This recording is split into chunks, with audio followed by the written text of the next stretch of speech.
GTA sales are down 16%. New listings are up 12%. If you're in the condo market, I just read it was down 20% in June year over year. So there's a lot of, there's a lot of bearish news out there. What's going on in the market, guys? This is what the show is all about. Canadian real estate show. Busy? You guys busy? What are we doing right now? I'm not as busy as I was at the beginning of the year. Busy. Yeah. Sorry. What did you say? I said we were busy. Yeah. Not now though. I'm not going to sit around and that the realtor who always say, "Oh, I'm so busy. I'm so busy." Market's going up. Numbers are down. Bye. Like, listings are up. Me and Brooke were talking about 3 listings we had this year. We staged and we couldn't get them sold, right? And then they ended up pulling the plug, and it's a hard time. So we're happy to get the opportunity to try and sell these things, but as all good agents know, in tough markets, sometimes you just can't sell the thing, and the seller's not willing to take that price, and they end up blaming you. And you've done everything. You staged, you videoed, you've called everyone, and at the end of the day, you just lose the listing. But don't they just give you your money back? Don't they just say, "Hey, don't worry about it. You've invested tens of thousands of dollars. Here's a check. Thanks for trying." Yeah.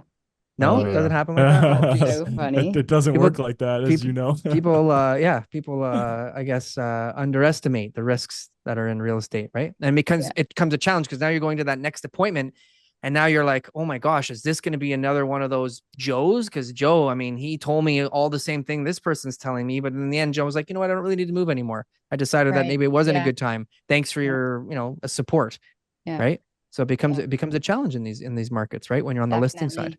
Yeah, you gotta almost protect yourself in a way, right? Like, hey, we're gonna stage it, but you gotta be priced reasonable if we're gonna do a $3,000, $4,000 stage, and we're only gonna stage it for 30 days, and then if you want to renew it after then, as a seller, that you can renew at your expense, because because at the end of the day, like we can't just keep burning money for people who just want to test the market, right? And I know it sounds like, oh, for you realtors, but it's a lot of money to list a home. So it's also a business. We got to be mindful of what we do, especially with what GTA sales are down 16%. New listings are up 12%. If you're in the condo market, I just read it was down 20% in June year over year. So there's a lot of, there's a lot of bearish news out there that we can also get into. I don't know if you guys are down for that. Well, what is the market doing right now? Is it going up or is it going down? Well, but hold on year a over second. year. As a realtor, when you're trying to make that decision to take on a listing that may or may not be priced right, knowing the cost to you as a realtor and that they may not be recovered, I guess your perspective and your financial position helps dictate that. So most realtors are broke, right? And they're like, you think so? Well, a lot of guys are in debt to some based guy on the 75,000 street. realtors and how many they're selling and all that stuff. That's what he's talking about. Trust me, most people are living paycheck to paycheck, waiting desperately or in debt, waiting for that next commission to come in, right?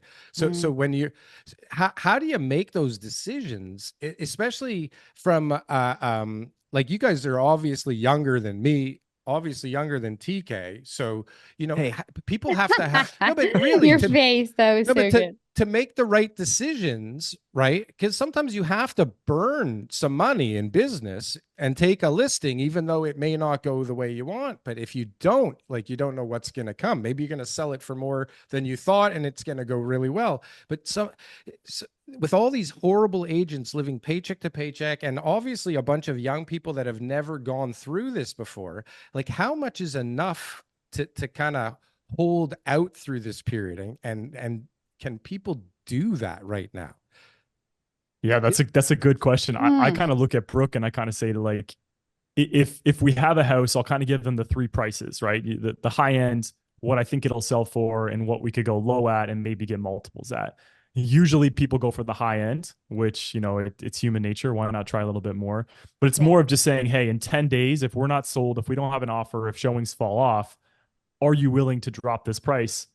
And then I just say, hey, look, I got to be mindful of expenses. So that's why I ask. It has nothing to do on do I not think I can sell your home at this price? And sometimes I'm surprised. Like I've had this year a few houses that, they picked the top end, and I was surprised that it even sold. But it's just being mindful of that. But also, like you said, a lot of realtors don't even sell homes. And if they do sell homes, they got the BMW lease payment in.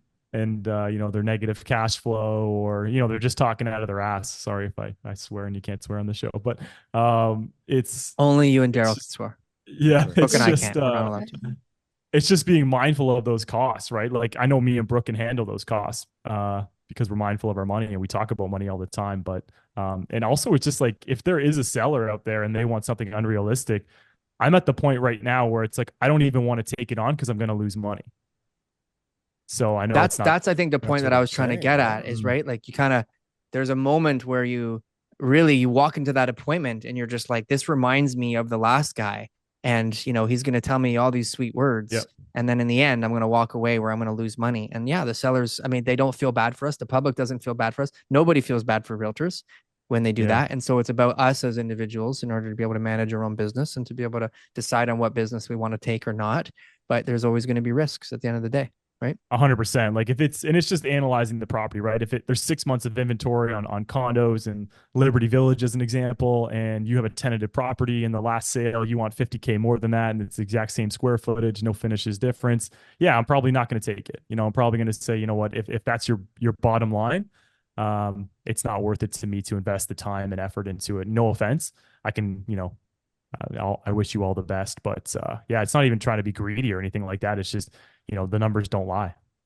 Yeah. It's a dangerous game to play when there's no listings around, like to throw around for everybody, right?